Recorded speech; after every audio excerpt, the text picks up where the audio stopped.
Baik teman-teman yang dirahmati Allah, pada malam hari ini kita akan membahas materi yang insya Allah akan dibawakan oleh Kak Ita Royhana.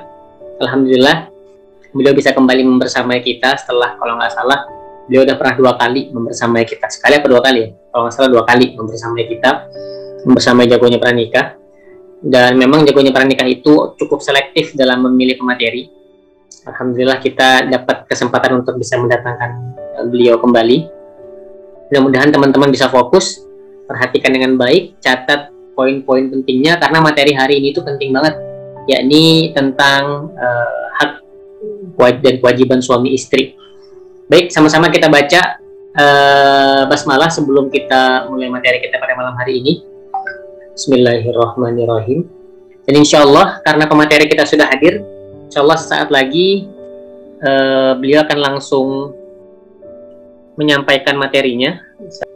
Waktu dan tempat kami serahkan kepada Kak Ita. Silakan Kak.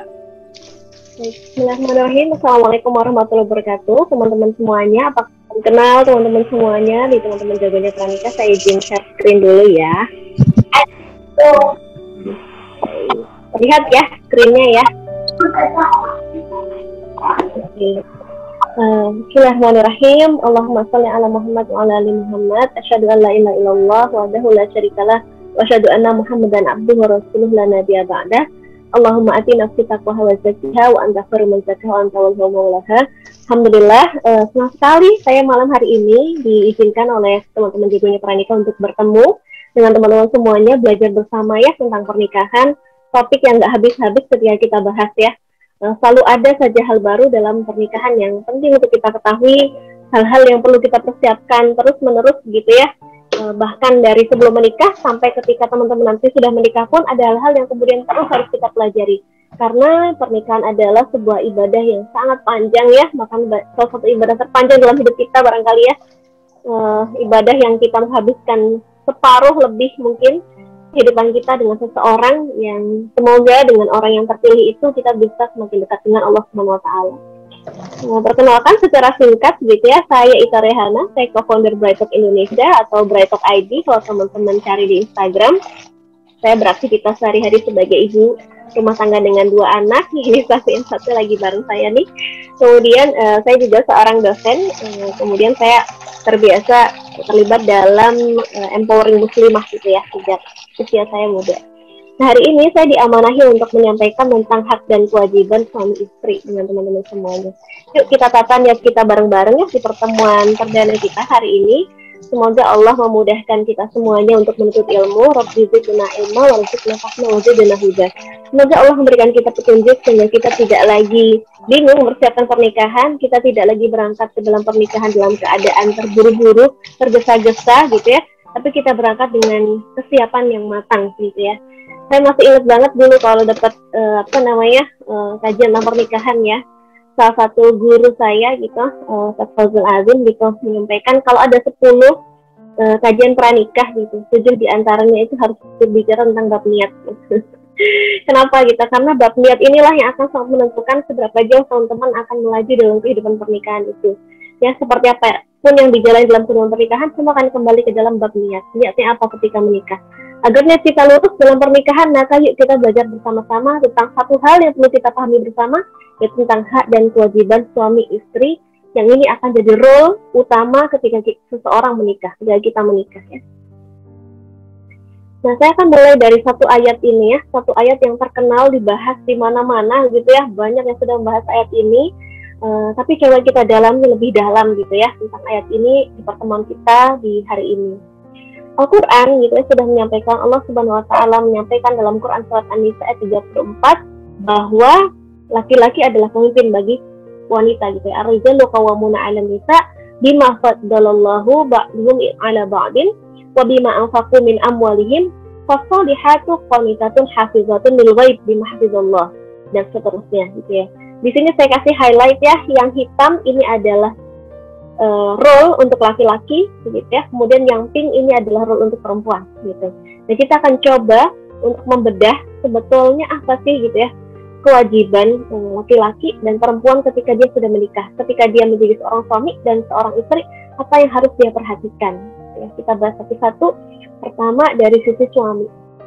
Ya, dari sisi suami apa yang harus diperhatikan. Yang pertama adalah kewajiban suami itu sebagai qawwam ya, sebagai qawwam, sebagai pemimpin gitu ya, sebagai pengayom, sebagai pendidik, terutama mendidik secara spiritual ya. Ar-rijalu qawwamuna 'alan nisa gitu ya. Nah, laki-laki itu pemimpin gitu. Artinya dia harus punya kemampuan leadership, wajib, dan ini tidak boleh didelegasikan gitu ya. Nggak boleh di rumah tangga itu kemudian yang memimpin perempuan, itu tidak boleh gitu ya, nanti jadi salah gitu, jadi salah kepala rumah tangganya ke perempuan, ke istrinya gitu. Padahal dalam Islam setiap kita diminta pertanggungjawaban, dalam hadis riwayat Bukhari ya, setiap orang itu diminta pertanggungjawaban, setiap manusia diminta pertanggungjawaban. Nah, seorang laki-laki akan bertanggung jawab terhadap keluarganya gitu sebagai kepala rumah tangga. Nah, disinilah kemudian role kepemimpinan itu masuk. Nah, problemnya hari ini tidak jarang ya laki-laki yang krisis kepemimpinan gitu ya. Jadi kita harus memastikan kalau misalnya teman-teman laki-laki di sini ya, memastikan diri kita itu punya krisis kepemimpinan enggak gitu. Tandanya apa? Kita punya kemampuan enggak melindungi orang lain? Punya kemampuan enggak mendidik orang lain gitu ya, terutama secara spiritual gitu ya. Itulah kenapa syarat menerima pinangan laki-laki itu adalah yang kita lihat adalah agama dan akhlaknya. Ya, yang engkau ridhoi agama dan akhlaknya. Karena apa? Itu akan menjadi modal seseorang untuk mendidik orang lain. Kalau agama dan akhlaknya buruk, segala pertimbangannya dalam memimpin tidak menggunakan agama, tidak menggunakan akhlak, akan menggunakan yang lain. Itulah pentingnya kita melihat sisi kepemimpinan, gitu ya. Kemudian kewajiban suami yang lain adalah nafkah, ya, memberikan nafkah. Nafkah itu apa saja? Ini dijelaskan dalam Quran surat Al-Baqarah ayat 233. Nafkah itu artinya adalah sandang, pangan, dan papan, gitu. Jadi yang mempersiapkan hal ini itu adalah para bapak. Jadi bapak-bapak persiapkanlah dengan baik modal nafkah ini gitu ya. Kita tidak bicara tentang siapa yang bekerja ya gitu. Di dalam Islam ada banyak pertimbangan perempuan boleh bekerja gitu ya. Barangkali nanti punya istri yang bekerja. Tapi soal nafkah tidak bisa dipindahkan kepada seorang istri, nggak bisa gitu ya. Karena nafkah ini Allah kasih role-nya kepada laki-laki. Ketika seorang laki-laki bergerak mencari nafkah, Allah akan memberikan rezeki itu untuk dia dan keluarganya. Berbeda dengan ketika seorang perempuan bergerak untuk mencari rezeki gitu ya, itu untuk dirinya gitu ya, bukan untuk dia dan keluarganya gitu. Sebetulnya seperti itu gitu. Kecuali nanti kalau misalnya ada kondisi-kondisi force majeure gitu ya dalam keluarga yang membutuhkan istri akhirnya mengambil alih itu gitu ya, karena suaminya mungkin tidak berdaya atau dalam kondisi keluarga yang tidak penuh ya, seperti itu. Nah, dalam memberikan nafkah ini, Islam memberikan aturan kita memberikan nafkah dengan cara yang ma'ruf ya. Cara ma'ruf itu apa? Cara yang umum di masyarakat, tidak berlebihan, tidak juga kurang patut gitu ya. Nah, disinilah yang menjadi tolak ukur bagaimana kemudian seharusnya sebuah keluarga itu di-running gitu ya. Kalau misalnya di masyarakat kita itu misalnya kalau gaji misalnya, kalau nafkah kan tidak hanya sekedar gaji ya, rezeki itu nggak sekedar gaji. Kalau gaji itu kita ada ukuran UMR misalnya kayak gitu. Makanya kalau misalnya kita itu berusaha untuk membangun keluarga, nah setidaknya kita punya pertimbangan finansial gitu ketika menikah gitu. Bukan untuk membawa pasangan kita sama-sama hidup susah gitu, tapi sama-sama berjuang menuju keadaan yang lebih baik, keadaan yang ideal menurut rumah tangga kita masing-masing kayak gitu. Nah, oleh karena itu ma'ruf ini harus dipahami oleh seorang laki-laki. Jangan sampai ada kezaliman di sini, karena banyak ya sekarang ya kalau kita bahas di sosial media tuh banyak orang menggunakan celah ini ya, celah ada banyak laki-laki yang tidak tidak menafkahi istrinya secara ma'ruf, dan itu menjadi banyak kasus-kasus yang bergulir jadi berefek kepada kasus yang lainnya. Sebetulnya di dalam Islam itu sudah dikasih highlight ya, laki-laki itu harus memberikan dengan cara yang ma'ruf. Kemudian kewajiban laki-laki adalah memiliki kelebihan atas istri. Nah, jangan sampai seorang laki-laki tidak punya kelebihan apapun atas istrinya. Kalau kata ulama itu akal dan tenaga ya. Sebetulnya bisa juga dalam bentuk yang lain. Artinya apa? Ada hal-hal dari sisi suami yang satu langkah lebih tinggi daripada istri. Kenapa? Ya, itu akan membuat dia dihormati di dalam keluarga, dimuliakan oleh istrinya.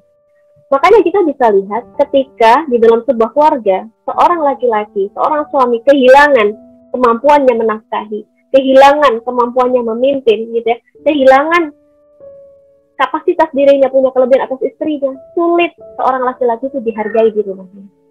Gitu. Ini saya pesan kepada para laki-laki, milikilah kompetensi, kapasitas gitu untuk 3 poin ini gitu, sehingga bisa menjadi calon suami yang mulia, menjadi calon suami yang kemudian bisa layak untuk ditaati oleh istrinya, gitu ya, melayakkan diri untuk siap memimpin keluarganya, gitu. Nah, di dalam Islam kewajiban suami tidak hanya ini, gitu ya, tidak hanya dalam Quran surat An-Nisa ini secara role utama ibu, tapi kemudian ada poin-poin yang lain yang juga disampaikan lewat hadis-hadis, gitu ya, lewat ayat Quran yang lain. Yang paling banyak, gitu ya, yang paling dibahas dalam Islam adalah menggauli istrinya dengan cara yang ma'ruf, gitu ya. Nah, ma'ruf itu seperti apa? Gitu ya, berbuat ma'ruf itu seperti apa? Nah, ini maksudnya adalah berbuat ma'ruf itu berbuat baik dalam segala kondisi perasaan suami kepada istri. Nah, ini nggak mudah kalau dalam rumah tangga ya. Kenapa? Berumah tangga itu pasti kondisinya naik dan turun. Kadang kondisi kita lagi baik, kadang kondisi kita lagi capek sekali.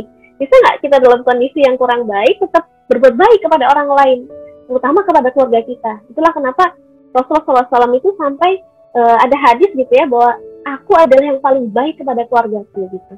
Nah, Rasul tuh ngasih contoh kepada kita dalam kondisi yang paling sulit sekali. Rasul tuh berusaha berbuat baik kepada istri-istri beliau. Nah, kita dikasih contoh kayak begitu, artinya jadi pedoman buat para laki-laki. Oh iya, dalam kondisi apapun berusaha untuk berbuat ma'ruf kepada istri. Laki-laki yang soleh akan berusaha berbuat ma'ruf seperti apapun kondisi rumah tangganya. Walaupun dia mau menegakkan aturan dalam keluarganya, dia lakukan dengan cara yang ma'ruf, gitu, bukan dengan kesewenang-wenangan, gitu ya. Nah, ma'ruf ini ya dalam maknanya para ulama mengartikan ma'ruf itu kondisinya setingkat lebih tinggi daripada mawaddah. Kalau mawaddah, kita itu ya bergaul dengan orang lain karena punya dasar cinta. Ya, kalau dalam rumah tangga kan menuju sakinah, mawaddah, warahmah, gitu ya. Kita mendapatkan ketenangan di dalamnya, gitu ya. Kita merasakan cinta, gitu ya.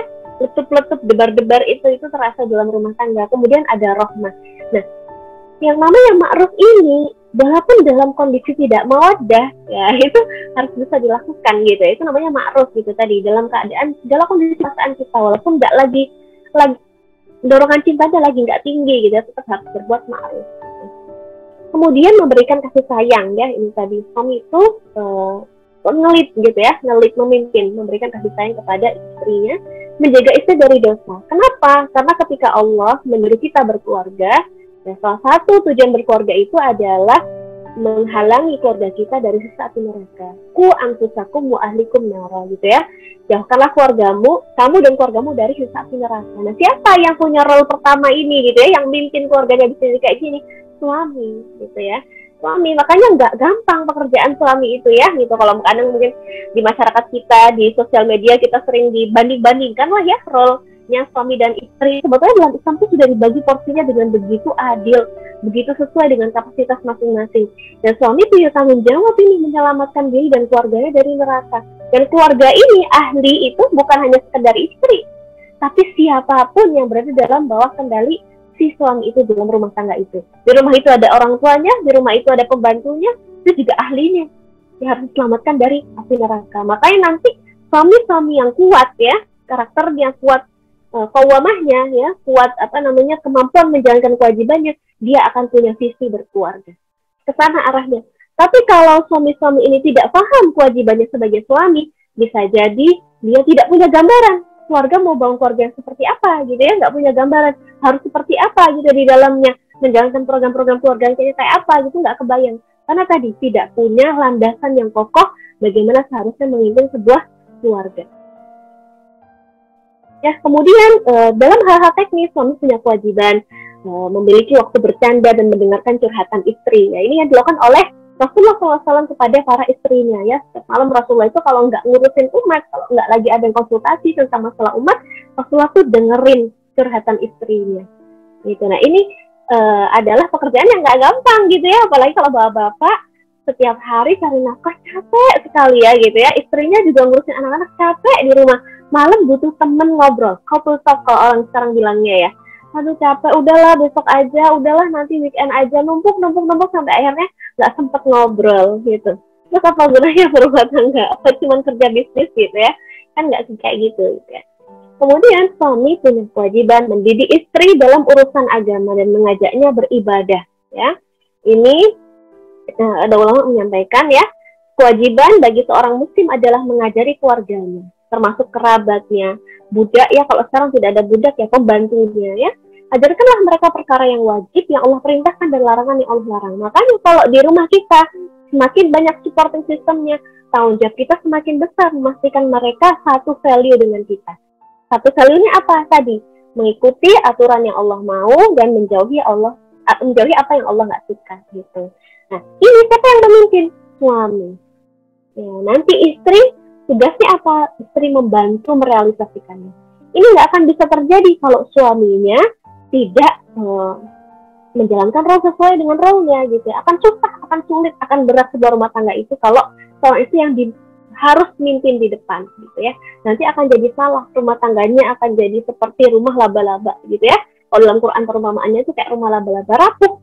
Tahu rumah laba-laba yang mimpin siapa? Betinanya gitu ya. Kalau kita lihat belajar dari hewan laba-laba, bahkan laba-laba laki-lakinya, laba-laba jantannya itu bisa dimakan gitu ya, sama betinanya kayak gitu. Nah, itu perumpamaan buat kita.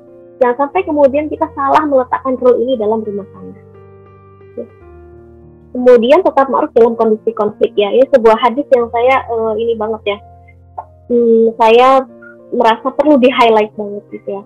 Ini kepada para suami, engkau memberinya makan sebagaimana engkau makan, engkau memberinya pakaian sebagaimana engkau berpakaian, atau engkau usahakan ya, engkau tidak memukul istrimu di wajahnya, tidak menjelek-jelekkan dia, tidak mendiamkannya dalam rangka nasihat selain di rumah gitu ya. Jadi ada caranya dalam Islam gitu ya, ketika berkonflik dalam rumah tangga itu pun diatur gitu ya, bagaimana kita tetap ma'ruf menyampaikan segala sesuatu. Nggak boleh membedakan, kalau suami boleh jajannya ini, istri nggak boleh, ataupun sebaliknya, nggak kayak gitu ya. Semuanya dilakukan dengan adil ya. Makanya ya, tidak patut bagi suami untuk berbuat semena-mena terhadap istri karena itu menyalahi kitabullah. Jadi kalau misalnya sekarang ada orang bilang gitu ya, bahwa di Islam itu tadi ya, Islam tuh budaya patriarki banget. Nah, ini tuh sebetulnya nggak kayak gitu ya. Quran sudah menjelaskan ke kita, hadis sudah menjelaskan ke kita bahwa itu tidak benar gitu ya. Islam itu sudah menaruh segala sesuatu pada tempatnya. Tinggal kita kenal nggak sama Islam gitu ya. Persoalan kita kenal betul nggak dengan syariat Islam. Kalau kita nggak kenal, jadi kita salah persepsi. Kita menganggap bahwa perempuan itu selalu di bawah, selalu ditindas, selalu dan seterusnya. Padahal sebetulnya tidak seperti itu di dalam Islam gitu ya. Kemudian yuk kita lihat bagaimana dengan kewajiban istri. Kalau tadi kita bicara tentang kewajiban suami, sekarang kita bicara tentang kewajiban istri. Istri itu fasolihatu qanitatut hafizat lil ghaib dan seterusnya. Ya, artinya perempuan itu dalam Al-Quran ketika Allah membahas tentang role suami istri, Allah nggak manggil dengan kalimat wanita aja, enggak. Kalau wanita itu dalam bahasa Quran itu bisa pakai unsa, bisa pakai mar'ah, bisa pakai nisa gitu ya. Biasanya kalau peran istri dalam Quran dipakainya mar'ah gitu ya, mar'atus sholihah. Tapi di sini Allah langsung mention as-sholihat. Jadi seharusnya ketika kita menjadi seorang istri, maka kewajiban kita menjadi hamba yang sholihah dulu kepada Allah.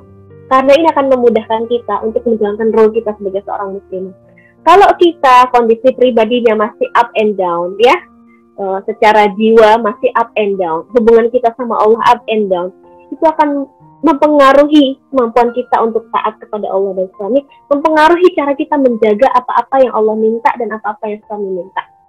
Percaya atau enggak? Sekarang aja teman-teman yang misalnya belum nikah, ketika kondisinya sedang tidak solihah gitu, apa yang terjadi dalam manajemen kehidupan teman-teman?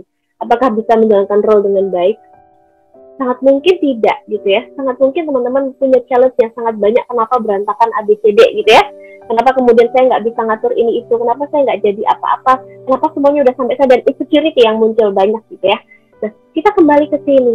Kuncinya adalah bagaimana kemudian kita membangun keterhubungan dengan Allah Subhanahu Wa Taala, lewat kesalihan kita, gitu ya. Setelah itu baru kita bicara tentang wanita gitu. Jadi Allah itu ketika membahas role istri, Allah itu sudah sangat memuliakan kita gitu. Perempuan-perempuan yang salihah gitu ya. Kalau tadi itu ar-rijalu qawwamuna 'alan nisa, kalau perempuan itu dipanggilnya langsung. Dan perempuan-perempuan yang salihah itu adalah mereka yang taat kepada Allah, taat kepada suaminya gitu ya. Taat di sini adalah taat pada segala hal kecuali yang melanggar syariat. Gitu. Jadi di dalam Islam juga jelas ketika taat kepada suami itu bukan taat buta, bukan.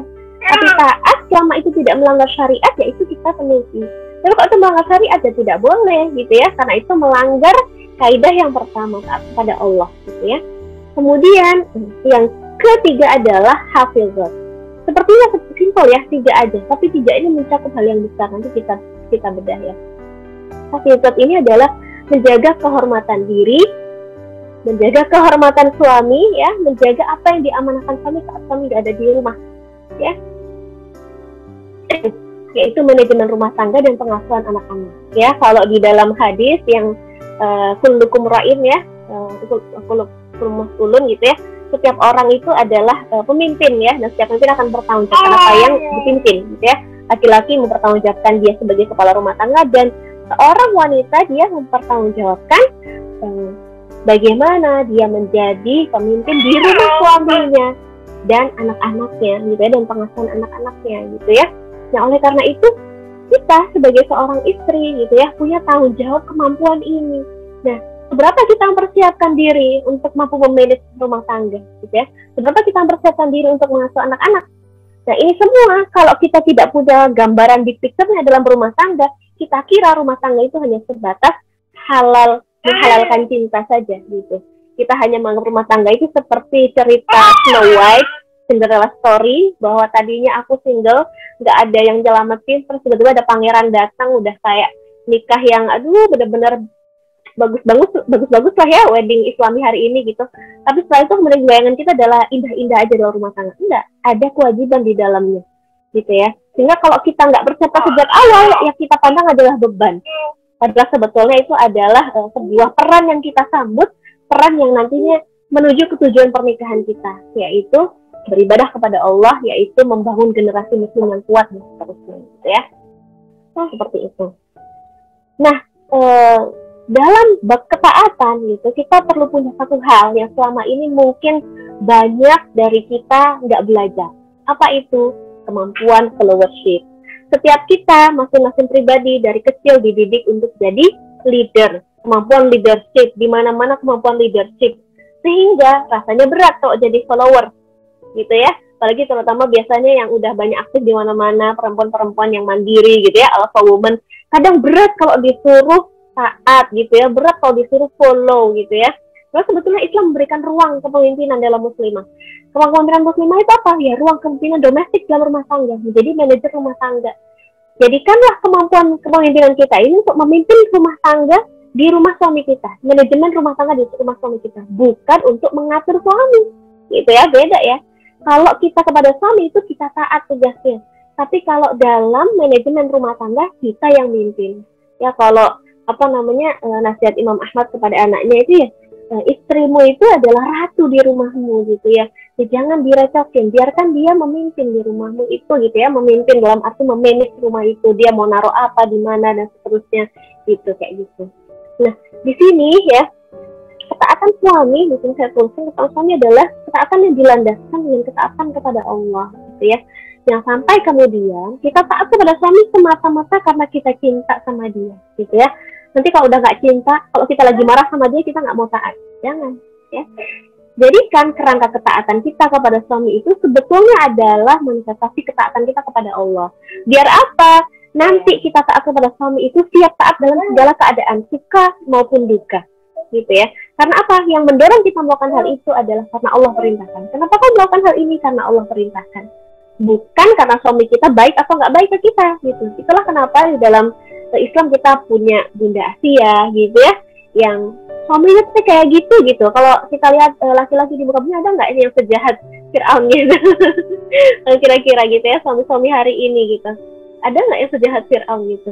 Tapi Bunda Asia luar biasa, Masya Allah ya, akhlaknya kepada suaminya gitu. Walaupun memang Bunda Asia nggak mengikuti kata-kata suaminya yang melanggar syariat, tapi beliau tetap berakhlak yang baik kepada suaminya, menyampaikan dengan bahasa yang baik gitu ya kepada suaminya. Nah, oleh karena itu, ketika kita bahas bab ketaatan ini, ada 2 poin yang ingin saya sampaikan gitu. Nah, sebagai muslimah sholihah, ketika menjadi seorang istri, kita harus siap untuk terbiasa menanyakan keridhaan suami atas pilihan-pilihan yang kita lakukan gitu. Kenapa? Karena ridho suami ridhonya Allah. Ya, kalau dalam sebuah hadis sampai disampaikan bahwa suamimu itu adalah surga dan nerakamu, sampai kayak gitu ya. Kemudian menerapkan adab istizan, adab minta izin pada suami. Kan ada banyak hal gitu ya dalam kehidupan kita nanti akan melibatkan hal-hal semacam ini gitu. Misalnya seperti ini, dalam Islam kita tidak boleh untuk melakukan sesuatu ya sebagai seorang istri, misalnya menerima tamu di rumah kalau suami nggak mengizinkan. Oleh karena itu kita mesti punya aturan nih bersama suami, apa-apa saja sih yang diizinkan sama suami gitu ya, apa-apa saja yang membuat suami ridho, kita sepakati dengan suami. Jangan sampai kita melakukan sesuatu yang suami tidak ridho, yang suami tidak mengizinkan, yang berakibat ketidakberkahan dalam rumah tangga. Karena tadi suami itu pemimpin, suami yang punya aturan dalam rumah tangga itu, dan aturan itu diturunkan dari kitabullah, diturunkan dari aturannya Allah, kayak gitu ya. Nah, semoga kita memahami poin ini. Kemudian hafizat, ya, hafizat ini adalah kemampuan menjaga amanah kepemimpinan domestik. Apa saja kepemimpinan domestik itu? Isinya adalah manajemen dapur, manajemen sumur, manajemen kasur, gitu ya. Wah, ini mah tiga hal yang ini banget nih, penindasan perempuan dalam rumah gitu ya. Ini tuh bukan soal teknisnya ya, Solihah gitu ya, bukan soal teknisnya para suami, calon-calon suami juga gitu ya. Artinya para istri itu harus punya kemampuan memanage. Pada teknisnya, pelaksanaannya, siapa yang melakukan boleh, suami istri boleh, punya pembantu boleh, di-laundryin boleh cuciannya gitu ya. Tapi pesan GoFood juga boleh rumah tangganya gitu ya. Tapi ya, sekali lagi tapi manajemennya itu siapa yang ngatur, yang bertanggung jawab? Istri. Manajemen itu apa sih gitu ya? Manajemen itu kebijakannya ya. Manajemen dapur itu sebetulnya bukan soal siapa yang masak di dapur ya, tapi soal simbol pengelolaan harta dan konsumsi yang halal dan thayyib yang masuk ke dalam rumah. Yang netral, yang melakukan manajemen itu, yang berani nanya ke suaminya, ini harta halal enggak yang dibawa pulang gitu ya. Memastikan konsumsi anak-anak itu makanan yang halal dan thayyib gitu ya. Memastikan hartanya halal dan thayyib, bukan barang yang syubhat ya, bukan harta dari hal yang syubhat. Itu adalah istri. Kenapa? Karena konsumsi yang halal dan thayyib, harta yang halal dan thayyib akan berefek pada keberkahan keluarga. Gitu ya. Kalau kita ingat ada kisah tentang keluarganya Imam Bukhari ya, bapak beliau pernah bilang Bukhari kecil itu tidak pernah diberi makan sesuatu yang syubhat sama sekali. Makanya kalau kita lihat kemampuan Imam Bukhari luar biasa ya pada perkembangan Islam, bisa nggak kita melahirkan generasi seperti beliau gitu. Itu diawali dari konsumsi yang halal dan thayyib di dalam rumahnya. Kita pengen generasi Islam yang kuat dari rumah kita pengen jadi keluarga muslim yang ABCD gitu ya. Tapi kita kalau nggak bagus di manajemennya, gimana caranya gitu ya. Kemudian manajemen sumur itu bukan soal siapa yang nyuci, siapa yang nyapu. Siapa yang nyuci atau nyapu bisa bareng-bareng, gantian dijadwal, saling membantu, bisa aja ya. Tapi kemudian manajemennya gimana, standarnya gimana, kebersihan-kesucian di rumah kita, siapa yang ngatur? Istri. Kenapa? Yang paling tahu hal-hal detail kayak gini adalah istri sebetulnya secara nature, secara alamnya. Coba kalau punya bayi yang baru lahir, siapa yang ngurus pertama? Apakah bapaknya yang memandikan, ganti popok dan seterusnya? Kemudian siapa yang ngajarin anak itu tentang tarbiyah jinsiyah gitu ya? Tentang toharoh? Siapa yang ngajarin pertama kali anak itu tentang kebersihan, tentang suci, tentang najis? Siapa? Ibunya. Jadi kalau anak itu nanti kemudian nggak ngerti najis gitu ya, kemudian masih kemana-kemana najisnya, dan itu berefek kepada sholatnya gitu. Siapa yang kemudian bertanggung jawab atas hal itu? Ibunya yang ngajarin gitu. Makanya seorang ibu harus tahu tentang pengelolaan kebersihan dan kesucian dalam rumah tangga gitu ya.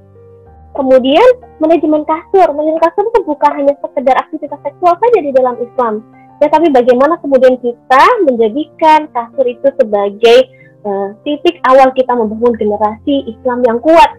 Sehingga ketika kita melakukan aktivitas biologis di kasur itu bukan hanya sekedar pelampiasan nafsu saja, bukan. Tapi kita mempersiapkan dengan ruhiyah terbaik, gitu ya. Kita berdoa memohon kepada Allah dengan doa yang terbaik, gitu ya. Kita melakukan akhlak-akhlak yang ma'ruf ya dengan suami istri.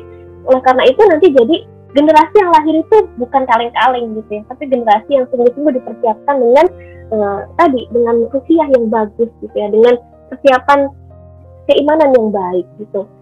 Makanya di sini manajemen kasur itu sebetulnya adalah kualitas pelayanan suami dan anak-anak dan keluarga.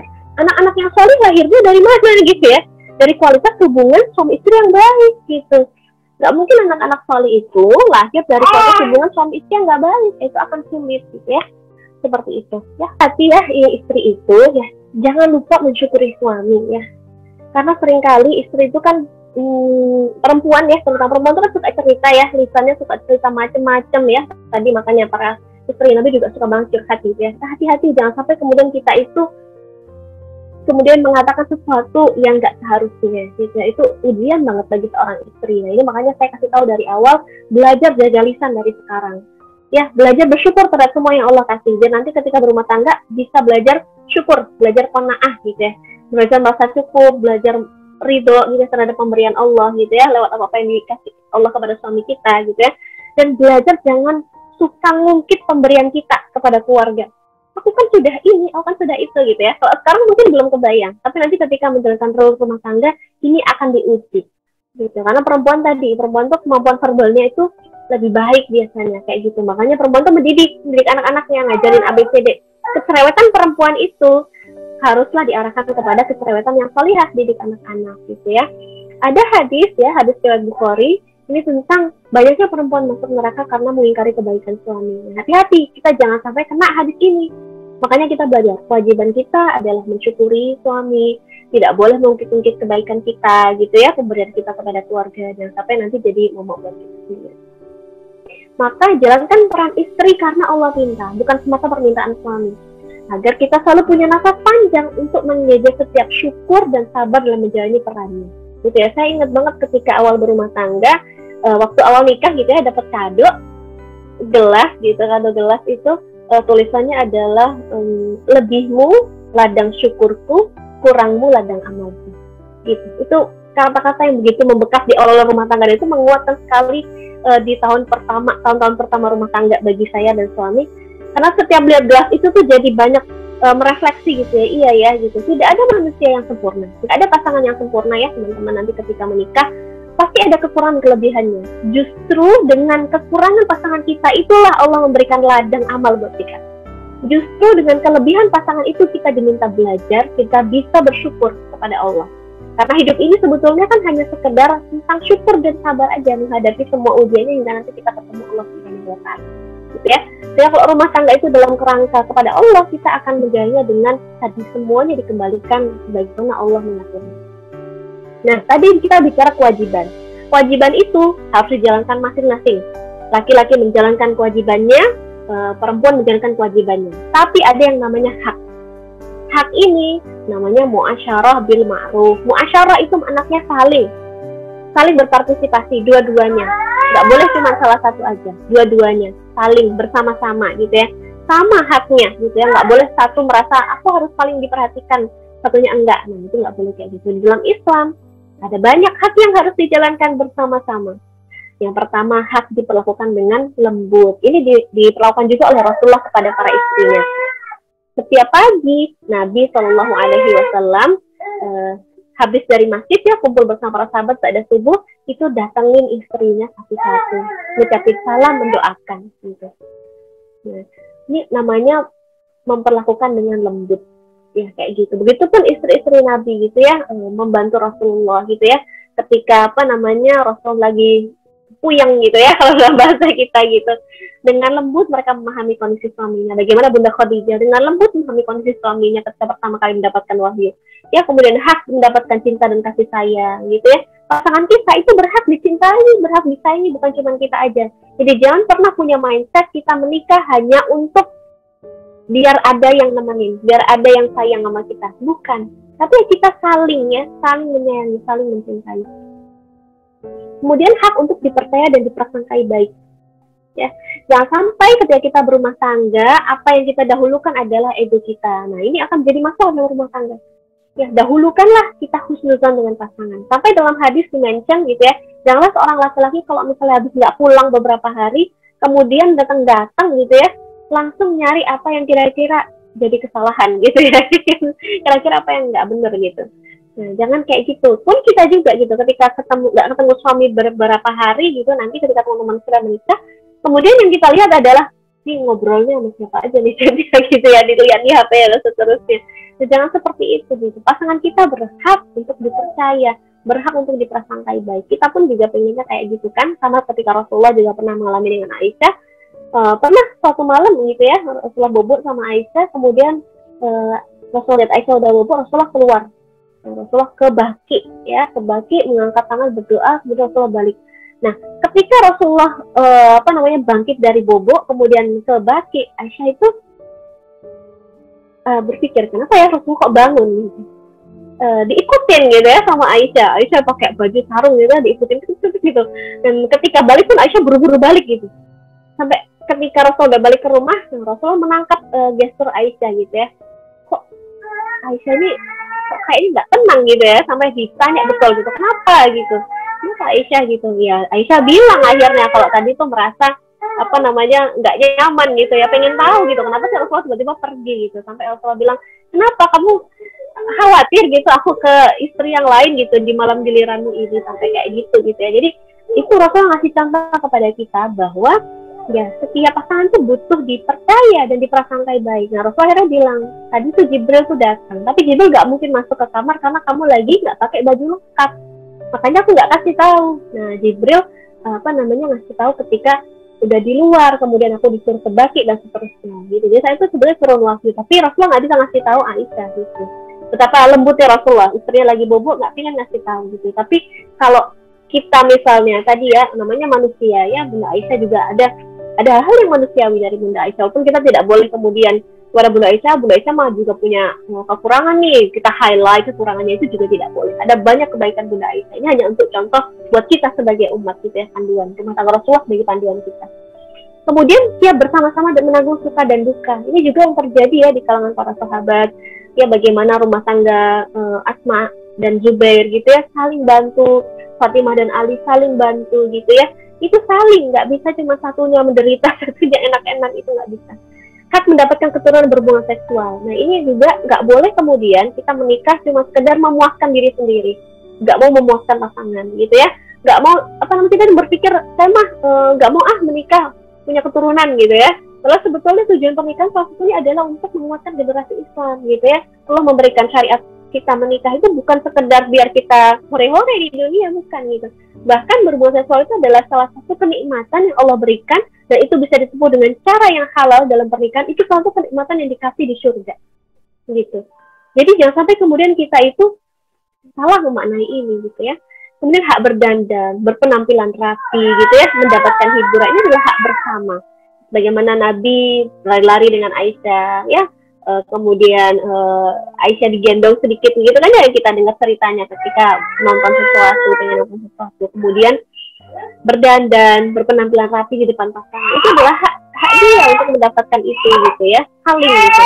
Suami juga berusaha rapi, istri juga berusaha rapi. Dan yang terakhir adalah hak untuk cemburu secara wajar.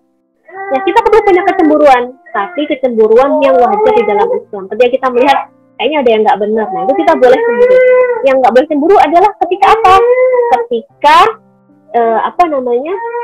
cemburunya itu karena fanatisme. Fanatisme itu gimana?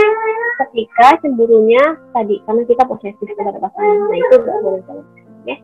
Kemudian, nah semua itu ya teman-teman, hak dan kewajiban itu kan mungkin kita ngelihatnya, ya Allah berat amat ya ternyata pernikahan itu gitu. Ya Allah ternyata pernikahan itu serius itu. Iya dong, serius, itu adalah bagian ibadah kita gitu ya, bukan hanya sekedar hori-hori kita gitu ya. Makanya pernikahan itu akan menjadi kuat, ya akan menjadi kokoh, akan menjadi tangguh ketika landasannya benar. Landasannya apa? Landasannya segitiga cinta ini. Segitiga cinta berumah tangga. Saling terhubungan antara suami, istri, dan Allah.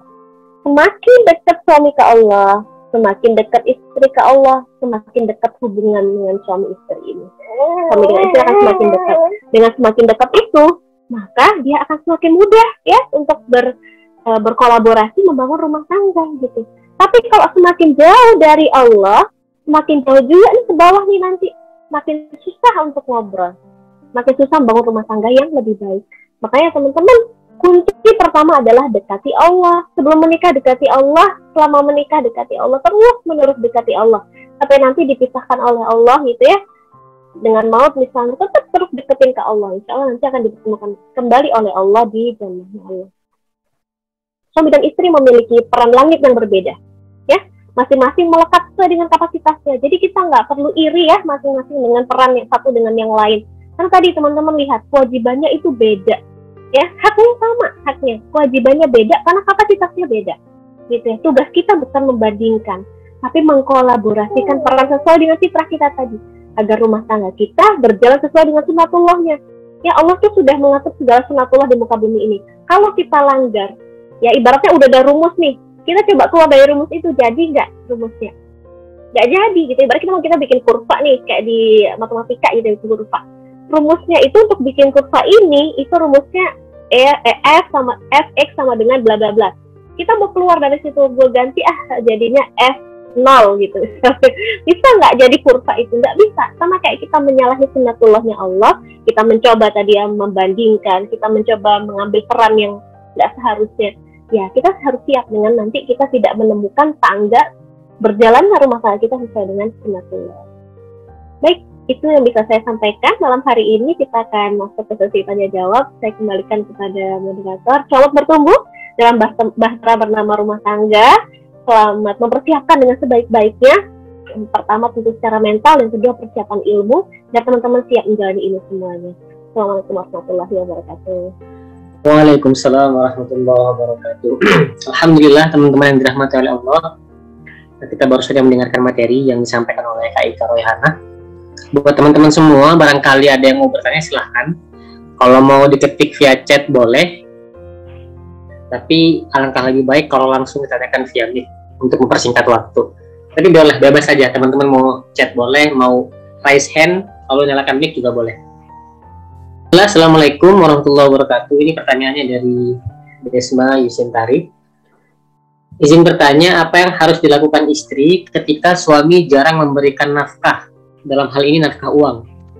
Kondisinya masih tinggal dengan ortu istri tersebut.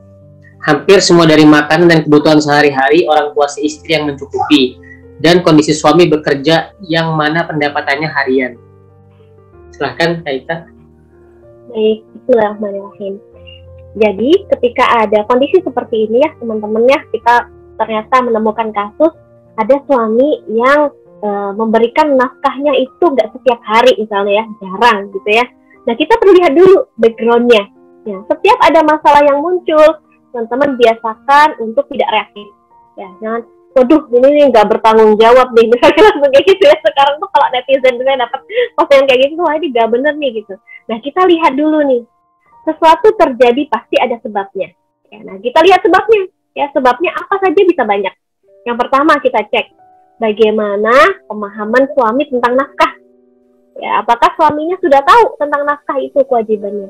Yang kedua, bagaimana kemampuan suami tentang menafkahi. Gitu ya.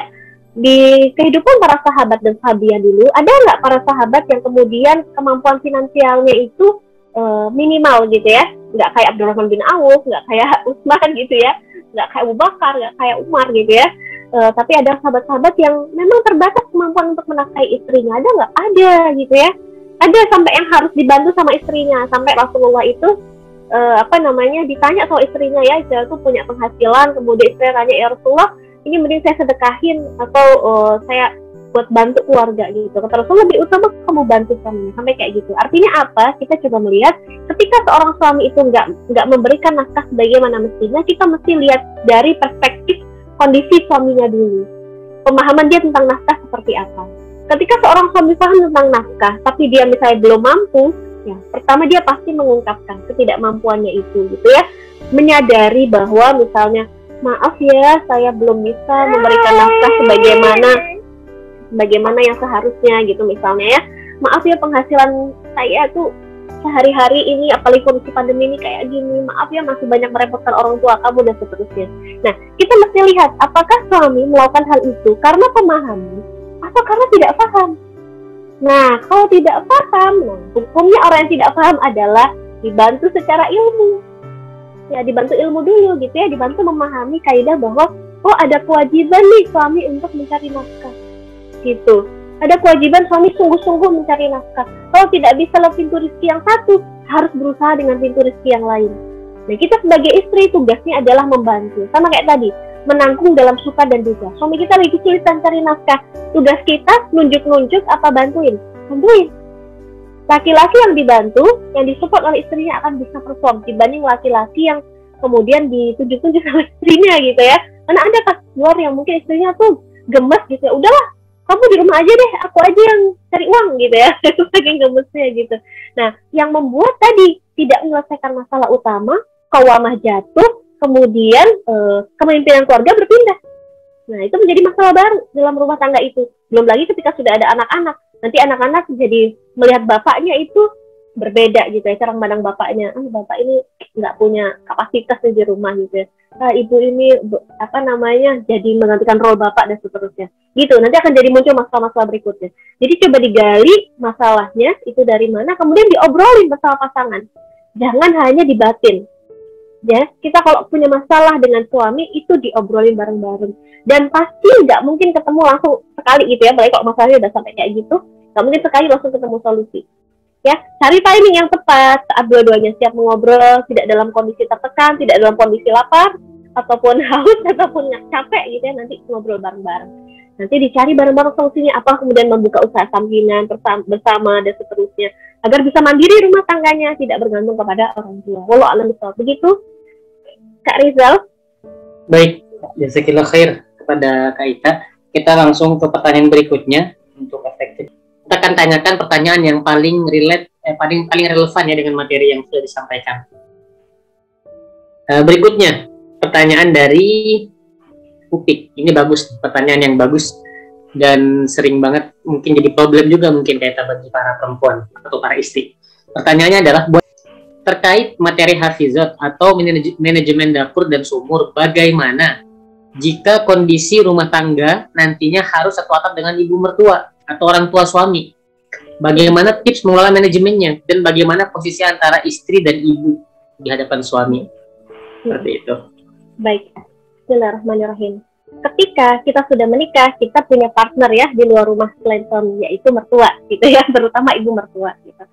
Nah, oleh karena itu kita harus mulai mindsetnya dengan kolaborasi dengan ibu mertua. Jangan pernah mencoba menyaingi ibu mertua, nggak akan bisa.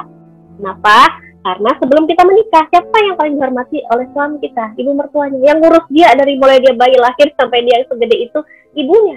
Jangan pernah berusaha menyaingi ibunya, ya. Sekali kita berusaha menyaingi ibunya, nah itu kita jadi salah nih mindset kita. Jadi kita akan berusaha untuk berperang gitu dengan mertua gitu. Kita berusaha saya punya ini nih idealisme saya, ini mertua punya itunya gitu. Kita bandingin. Kita mainnya power, siapa kuat-kuatan. Nah, jangan kayak gitu, tapi kolaborasi. Kalau kita ingin kolaborasi, apa yang kita lakukan pertama kali? Connecting the heart, gitu ya. Kita mencoba untuk memikat hati dulu, gitu ya. Memikat hati mertua kita, gitu, dengan cara mengobrol, gitu ya. Kalau kita menikah secara baik-baik, otomatis kita harus bisa ngobrol dong, secara baik-baik dengan mertua, gitu kan ya. Kalau kita serumah, kita tanya kebiasaan beliau seperti apa. Ibu biasanya kalau pagi gimana aktivitasnya, gitu ya, dan seterusnya. Ada mertua-mertua gitu ya, mertua kan tipenya banyak ya. Ada mertua yang tipenya memang koleris, misalnya dalam bahasa-bahasa kita yang mudah ya, tipenya memimpin. Ada mertua yang tipenya itu jadi teman. Ada yang mertua yang tipenya lempeng banget, terserah, bebas kita. Kita lihat tipe mertua kita yang gimana. Kalau tipe mertua kita leading, ya kita yang nanya. Kita yang nanya, ibu manajemennya biasanya bagaimana, lalu apa yang bisa saya bantu. Gitu. Itu cara manajemen dapur dan sumur gitu. Apa yang bisa saya bantu? Atau kadang mertua yang seperti itu biasanya sudah ngasih job buat kita. Tolong dong ini dibantu yang ini gitu. Ada yang seperti itu. Tapi kalau tipe mertua yang kemudian nggak memimpin gitu ya, nggak memimpin, kita yang inisiatif gitu. Ibu bagaimana kalau saya bantu yang ini gitu. Bagaimana kalau saya bantu yang ini. Selama itu manajemen dapur dan sumur yang umum ya, bukan soal yang tadi ya, misalnya soal yang sampai hal-hal yang menyentuh syariat, halal dan thayyib, kesucian, kita pasti bisa kompromi. Tapi kalau ada hal-hal yang berbeda dalam standar syariat, cara misalnya ya, cara konsumsi kita, ada yang nggak halal, ada yang nggak thayyib ya, misalnya makanannya tuh mecin-mecin di rumah gitu ya, misalnya hartanya masih ada harta-harta yang syubhat, atau misalnya standar kebersihannya nggak jelas. Nah, di situ kita mulai ngobrol, naik tingkat ngobrolnya, ngobrol tentang pemahaman gitu ya, Bu. Gimana kalau gitu ya, Bu, gimana kalau ini kondisi ini begini gitu ya, Bu, ini nih saya pengen nerapin kayak gini. Tapi gini, ada satu hal yang saya pengen kasih tahu ke teman-teman. Yang pertama adalah ketika kita ada di rumah mertua ya, ini agak berbeda dengan orang tua kita. Kalau sama orang tua kita, maka yang ngomong itu adalah kita. Kalau kita serumah sama orang tua kita ya, misalnya kayak Mbak yang tadi bertanya kan, orang tuanya dari sisi perempuan. Tapi kalau kita tinggal sama mertua, sebisa mungkin segala kebijakan yang keluar dari rumah tangga kita, tolong disampaikan lewat lisan suami. Kenapa? Karena yang tahu budaya keluarga di dalam rumah itu adalah suami kita. Yang bisa didengarkan oleh ibunya adalah anaknya sendiri. Gitu ya, yang tahu cara ngomong dengan ibunya dengan kalimat yang tepat itu suami. Ya, jangan dari kita langsung, bisa jadi bahasa kita nggak tepat gitu ya. Kemudian kita tidak memahami konteks ya, kita tidak memahami standar pemahaman orang tua suami gitu, sehingga nanti kita jadi punya masalah selain di konten, masalah di bahasa komunikasi. Begitu insya Allah yang bisa saya sampaikan, Kak Rizal. Baik, insya Allah. Itu teman-teman ya, diperhatikan teman-teman ya, karena memang nggak jarang memang bukan ribut ya, yang bikin sulit itu kadang-kadang bukan hubungan suami istrinya, kadang-kadang itu ada sebagian orang yang bermasalah justru sama mertuanya gitu. Pertanyaan berikutnya kita ambil dari yang sudah raise hand. Ini ada pertama Syifa Lutfiah, silahkan nyalakan dulu videonya dan silahkan mic-nya juga dinyalakan. Bismillahirrahmanirrahim. Terima kasih atas kesempatannya. Jadi tadi kan ada itu ya, kewajiban suami untuk mengajak bercanda. Bagaimana jika calonnya ini itu pasif? Seperti itu. Apa yang harus dilakukan seorang istri gitu? Dan sebenarnya baik nggak sih kalau istri itu lebih dominan di rumah tangga gitu, lebih dominan dalam hal untuk ngajak diskusi dan lain sebagainya. Itu aja pertanyaan dari saya. Terima kasih. Silakan Kak Ita. Bismillahirrahmanirrahim. Ini pesan saya ya. Pesan saya kepada para laki-laki yang akan menikah ya. Menikahlah dengan istri yang kamu siap pimpin. Gitu ya. Yang kamu siap mimpin orang itu. Jadi pikirkan lagi, saya siap nggak mimpin dia, gitu ya. Pada para calon istri, saya sampaikan, menikahlah dengan laki-laki yang kita siap nurut sama dia. Kita mau disuruh-suruh sama dia, gitu ya. Gitu. Silakan dipikir ulang. Ketika mau menikah dengan seseorang, udah ada calonnya, tanya sama diri sendiri, saya siap nggak mimpin dia, ngarahin dia, gitu ya. Saya punya nggak kapasitas itu untuk laki-laki. Untuk perempuan, untuk ngecek ya punya qawamah atau tidak. Yang perempuan, saya siap nggak nurut sama dia, disuruh-suruh sama dia, gitu ya. Kalau ini nggak terjawab dengan jawaban yang jelas iyanya, saya sarankan nggak usah dilanjut prosesnya, gitu. Karena belum tentu teman-teman siap menjalani kehidupan pasca nikahnya, gitu ya. Kayak tadi ketika teman-teman bertemu calon pasangan yang pasif, gitu ya. Teman-teman siap nggak menjalani kehidupan dengan orang yang pasif, gitu. Jangan teman-teman berusaha berpikir, nanti juga berubah. Jangan pernah memastikan sesuatu yang tidak pasti, gitu ya. Jadi kalau kita lihat misalkan sekarang kondisinya, orang ini pasif ya, bertanya sama diri sendiri, saya siap nggak menikah dengan orang yang pasif, gitu ya. Dan jangan tadi kita berusaha untuk, ya udahlah dia kan pasif, nanti saya aja yang aktif gitu. Lah emang menikah itu soal apa namanya?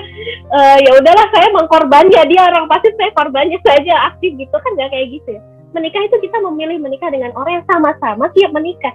Bukan orang yang satunya kurang, tuh satu tuh jadi harus yang ngasih terus, bukan kayak gitu. Nanti akan jadi salah cara membangun pernikahannya. Nanti yang ada beban teman-teman. Mungkin sekarang teman-teman, siap deh aku yang memimpin, siap deh aku ini. Nanti ada saatnya teman-teman akan lelah menjalankan hal itu. Karena teman-teman jadi harus mengisi terus orang lain gitu ya. Jadi kalau kita lihat calon pasangan kita pasif gitu ya, dan kita misalnya ngerasa ini kayaknya nggak bisa diajak jalan bareng, ya nggak usah dilanjutin. Maksudnya jalan bareng dalam artian membangun rumah tangga bersama. Kemudian yang perlu kita lihat lagi adalah pasif ini definisinya banyak ya gitu. Setiap orang punya definisi pasif sendiri gitu kan ya. Nah, jika pasif yang dimaksud adalah orangnya pendiam gitu ya, cara bercandanya berbeda, maka tanyakan sama diri kita siap nggak punya pasangan yang cara bercandanya tuh kayak gitu ya, yang beda sama kita gitu ya cara bercandanya. Kita siap nggak punya pasangan yang misalnya tuh nggak selucu kita gitu ya. Itu juga harus teman-teman perhatikan gitu ya, sampai kemudian kita tuh udah tahu kita nggak bisa digituin gitu ya, kita maksa gitu maju sama orang itu juga harus diukur. Yang bisa ngukur siapa? Diri teman-teman sendiri. Ya di situ akan muncul itminan. Ya saya sering menyampaikan kepada teman-teman yang akan menikah, cek kesiapan teman-teman ya, kesiapan menanggung resiko, kesiapan bertemu segala takdir di depan ya, lanjut atau tidak lanjut. Tidak ada yang pasti sampai hari akad. Jadi jangan pernah memastikan sesuatu yang nggak pasti ya.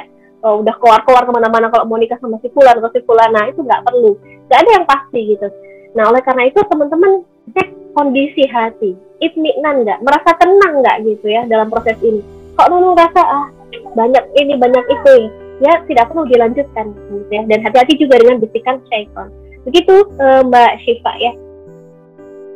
Baik teman-teman, kita akan berlanjut pertanyaan terakhir. Mohon maaf buat belum tertampung karena memang waktu kita terbatas banget. Pertanyaan berikutnya silahkan Pak Nurlia, boleh dinyalakan mic-nya.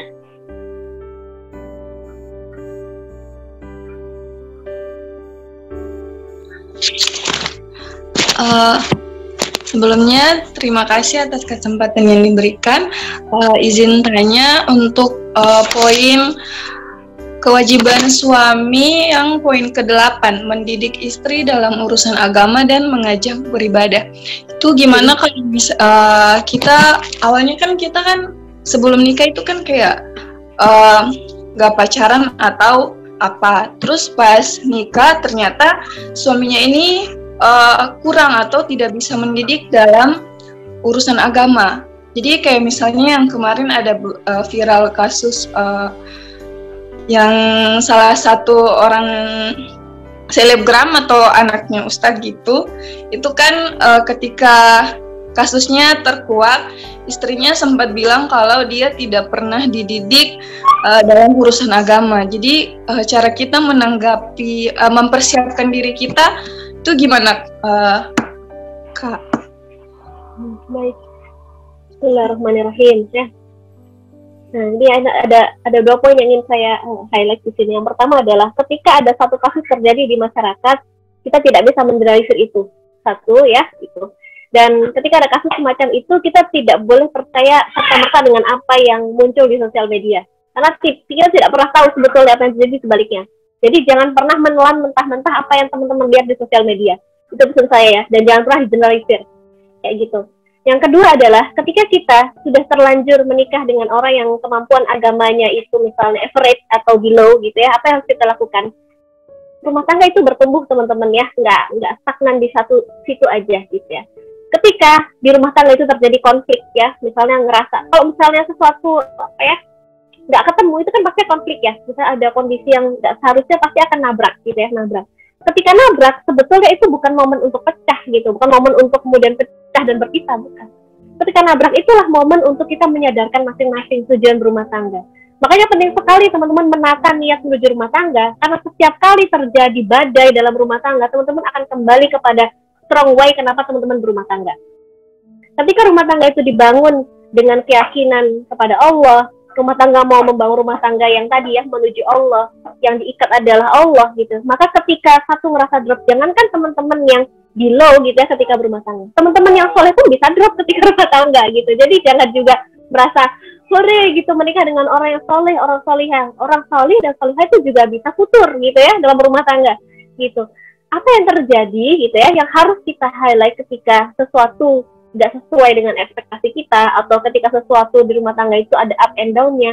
Yang pertama, sadar dulu kalau lagi tenggelam.